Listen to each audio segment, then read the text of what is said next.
Bharatiya Janata party Andhra Pradesh అధ్యక్షుడిగా బాధ్యత స్వీకరించిన తర్వాత మొదటిసారి రాష్ట్ర పర్యటన చేయాలి.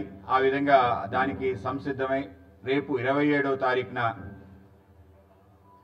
మన కలియుగ దైవం శ్రీ వెంకటేశ్వర స్వామి యొక్క తొలి గడపగా ఆ యొక్క కడప జిల్లాలో ఈ యొక్క కార్యక్రమాన్ని ప్రారంభించాలని చెప్పి నిర్ణయించడం జరిగింది.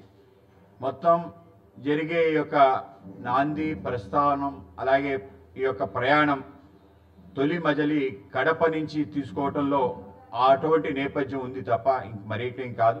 ఆ విధంగా కడప ద్వారా రాష్ట్ర వ్యాప్తంగా ఒక సందేశాన్ని భారతీయ జనతా పార్టీ ఇవ్వాలి అని చెప్పి ఒక ఆలోచనతో అక్కడ ప్రారంభించడం జరుగుతుంది. ఈ యొక్క కార్యక్రమానికి సారథ్యం అనే ఒక పేరు పెట్టడం జరిగింది. సారథ్యం అంటే భారతీయ జనతా పార్టీ అనేక మంది కార్యకర్తల యొక్క వాళ్ళ త్యాగం, తపస్సు, సమర్పణ కారణంగానే ఇవాళ ప్రపంచంలో అతిపెద్ద పార్టీగా ఎదిగింది. ఇవాళ ప్రపంచాధినేతగా మన ప్రియతమ ప్రధాని నరేంద్ర మోడీ గారిని మనం కొలుస్తున్నాం. ఆ విధంగానే ప్రపంచం అంతా కూడా భారతదేశాన్ని గౌరవిస్తుంది. కనుక అటువంటి భారతీయ జనతా పార్టీ నేతృత్వం వహించి ఇప్పటి వరకు తీసుకొచ్చిన అనేక మంది త్యాగదనులు, అనేక మంది పార్టీ జెండాని మోస్తూ ఈ స్థానానికి తీసుకొచ్చారు. కనుక ఈ కార్యకర్తలు రాష్ట్ర వ్యాప్తంగా పార్టీని సారథ్యం వహించి ముందుకు తీసుకెళ్లాలి అనే ఒక నేపథ్యంతో విస్తృత స్థాయి కార్యకర్తల సమావేశాలతో ఈ కార్యక్రమాలు ప్రారంభించాలని చెప్పి మేము అనుకోవటం జరిగింది. అలాగే దేశాన్ని సారథ్యం వహిస్తున్న నరేంద్ర మోడీ గారి యొక్క ఏదైతే ఆయన కృషి, పట్టుదల, క్రమశిక్షణ, కష్టపడే గుణం ఏదైతే ఉందో తప్పనిసరిగా ప్రతి కార్యకర్త అలవర్చుకోవాలి.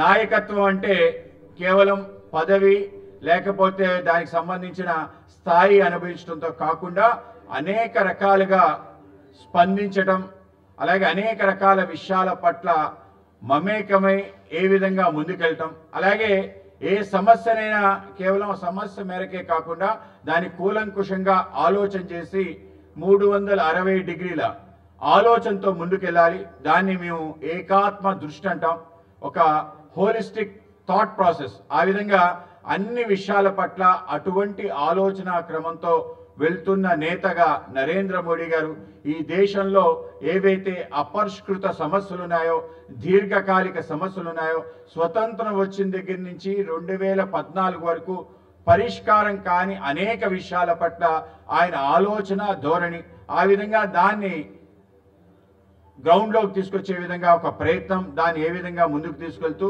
ఇవాళ భారతదేశం ఒక గ్లోబల్ ఫోర్స్గా, ఒక గ్రోయింగ్ ఎకానమీగా ఏ విధంగా తీర్చిదిద్దిన తీరు తప్పనిసరిగా మనందరికీ ఆదర్శప్రాయం. రాజకీయాల్లో ఉండే ప్రతి నాయకుడు ఆ విధంగా ఆలోచన సరళితో వెళ్ళాలి. అటువంటి ఆలోచన సరళితోనే మేము కూడా ఆంధ్రప్రదేశ్ సంబంధించిన ఈ యొక్క నూతన బాధ్యతతో ముందుకెళ్లాలనే ఒక ఆలోచనతో ఈ యొక్క కార్యక్రమానికి సారథ్యం అని చెప్పి పేరు పెట్టడం జరిగింది. ఆ విధమైన ఒక ఆలోచన క్రమంతో రాష్ట్రానికి సంబంధించిన సమగ్ర అభివృద్ధి దేని ద్వారా జరుగుతుంది, ఎవరైతే అతి చిన్న వ్యక్తులు, అతి చిన్న సామాజిక వర్గాలని బలోపేతం చేయటం ద్వారానే వ్యక్తి నిర్మాణం ద్వారా రాష్ట్ర నిర్మాణం అని చెప్పి ఏ సిద్ధాంతంతో అయితే రాష్ట్రీయ స్వయం సేవక సంఘ్ ప్రారంభించి నడపబడుతుందో అదే ఆలోచన క్రమంతో అన్ని జాతీయవాద సంస్థలు కూడా పనిచేస్తున్నాయి, భారతీయ జనతా పార్టీ కూడా. కనుక అటువంటి ఆలోచన ధోరణితో ఎక్కడైతే అట్టడుగు వర్గాలు ఉన్నారో వాళ్ళని బలోపేతం చేయడానికి ఏ ఆలోచన క్రమంతో ముందుకెళ్లాలో అటువంటి ఆలోచన క్రమంతో ముందుకెళ్లాలనే ఆలోచనతో అంత్యోదయ అంటే చిట్ట చివరి వ్యక్తి యొక్క ఉన్నతే లక్ష్యంగా మా యొక్క సిద్ధాంతాన్ని ఆలోచన చేసి ముందుకెళ్తున్నాం. ఆ విధంగా పార్టీ నిర్మాణం కూడా చిట్ట చివరి కార్యకర్త యొక్క బలాన్ని చేకూర్చే విధంగా ఈ యొక్క సారథ్యం ఉంటుంది. ఆ విధమైన నేపథ్యంతో మొత్తం రాష్ట్ర వ్యాప్తంగా పర్యటన చేయాలని చెప్పి అనుకున్నాం. ఆ విధంగా మొదటి విడత రాయలసీమ ప్రాంతానికి సంబంధించిన కడప నుంచి ప్రారంభించి 27వ తారీఖు కడప, 28వ తారీఖు నంద్యాల, 29వ తారీఖు కర్నూలు, 30వ తారీఖు అనంతపురం, అలాగే 31వ తారీఖు సత్యసాయి జిల్లా హిందూపురంతో మా మొదటి విడత కార్యక్రమం ముగుస్తుంది. రెండో విడత కూడా ఆగస్టు 4 నుంచి మన పల్నాడు జిల్లా ఆగస్టు 4వ తారీఖున, ఆగస్టు 5న గుంటూరు, అలాగే ఆగస్టు 6న బాపట్ల, ఆగస్టు 7న ప్రకాశం జిల్లా వరకు కొనసాగుతుంది.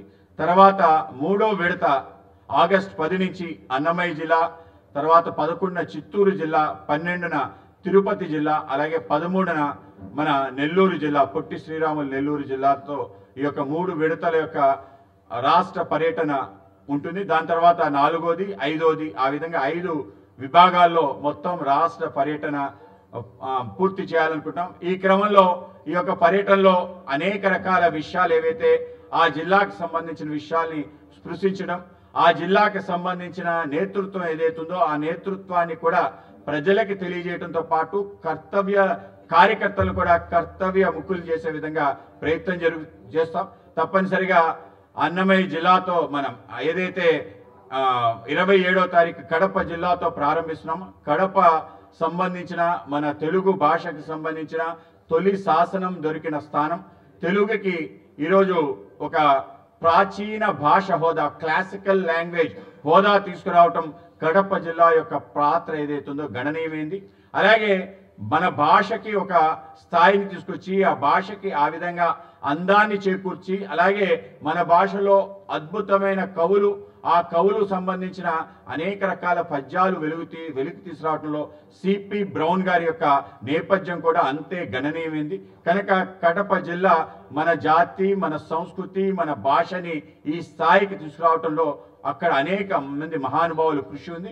దాంట్లో యోగి వేమన కూడా అటువంటి పాత్రే పోషించాడు. కనుక యోగి వేమన యొక్క స్ఫూర్తి తీసుకొని అన్నమయ్య ఏదైతే కడప జిల్లాలో పర్యటన ఉంటుంది. అలాగే నంద్యాల జిల్లా సంబంధించి ఆ ప్రాంతానికి సంబంధించిన ఉయ్యాలవాడ నరసింహారెడ్డి, అలాగే మన ఏదైతే కర్నూలు జిల్లా సంబంధించి ఆ ప్రాంతానికి సంబంధించిన ఎవరైతే మహాపురుషులు ఆ ప్రాంతంలో పనిచేసి ఆ ప్రాంతం యొక్క ఉన్నతికి ఆలోచన చేశారో వాళ్ళకి సంబంధించిన ఆలోచన, అలాగే అనంతపూర్లో మన శ్రీకృష్ణ దేవరాయలు, అలాగే ఆ ప్రాంతానికి సంబంధించిన వికాసంలో, మన సంస్కృతి వికాసంలో కీలక పాత్ర పోషించిన ఆయన, అలాగే మన ఓబులి ఓరయ్య అని చెప్పి హిందూపురానికి సంబంధించిన, ఈ విధంగా ఆ ప్రాంతానికి సంబంధించిన ఎవరైతే మహాపురుషులు ఉన్నారో వాళ్ళ నేపథ్యంలో ఆ యొక్క పర్యటన ఉండే విధంగా వాళ్ళు ఆ ప్రాంతానికి చేసిన కృషిని తప్పనిసరిగా హైలైట్ చేస్తూ ముందుకెళ్ళాలని, అలాగే ఆ అన్ని ప్రాంతాల్లో ఒక శోభాయాత్ర, అలాగే కార్యకర్తల యొక్క విస్తృత సమావేశం,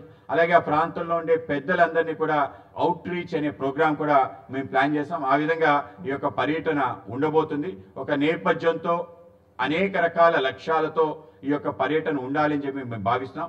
అలాగే కార్యకర్తల్లో ఏదైతే నాయకత్వ లక్షణాలు ఉన్నాయో వాటిని వెలికి తీసే ప్రయత్నం ఆ విధంగా కొనసాగుతుంది. సంస్థాగత రచన ఏదైతుందో అది భారతీయ జనతా పార్టీ ప్రత్యేకత. ఏ విధంగా అయితే సభ్యత్వం చేసి, సభ్యత్వం తర్వాత బూత్ వారి కమిటీలు పూర్తి చేసి, దాని తర్వాత మండల కమిటీలు పూర్తి చేసి, తర్వాత జిల్లా కమిటీలు పూర్తి చేసి, అలాగే చివరికి రాష్ట్ర కమిటీని పూర్తి చేసి వెళ్తున్న నేపథ్యం, ప్రతి 3 సంవత్సరాలకి క్రమం తప్పకుండా సంస్థాగత నిర్మాణం చేసే ఏకైక పార్టీ దేశంలో ఏదైనా ఉంటే అది భారతీయ జనతా పార్టీ. ఆ విధంగా ఈ యొక్క నిర్మాణం చేసిన తర్వాత ఏ కార్యకర్తలైతే వివిధ స్థాయిల్లో బాధ్యతలు చూసుకున్నారో వాళ్ళందరినీ కలిసి, వాళ్ళందరినీ బలోపేతం చేసి, వాళ్ళందరికీ శక్తినిచ్చే కార్యక్రమంగా మేము భావిస్తున్నాం. ఆ విధంగా విస్తృతంగా కార్యకర్తల మధ్యలో వాళ్ళకి ధైర్యం, స్థైర్యం ఇవ్వటం, మా పార్టీ జెండా ప్రతి గ్రామంలో రెపరెపలాడడానికి ఒక ఆలోచనతో మేము వెళ్ళాలని చెప్పి అనుకుంటున్నాం. ఒక పక్క పార్టీ సంబంధించిన జాతీయ స్థాయిలో అనేక రకాల కార్యక్రమాలు క్రమం తప్పకుండా ఇస్తుంటారు. ఆ విధంగా ఏదైతే మా యొక్క రోడ్ మ్యాప్ కేంద్రానికి సంబంధించి రాష్ట్రంలో ఏ పనులు చేయాలనేది ఒక రోడ్ మ్యాప్ తయారు చేసుకున్నాం.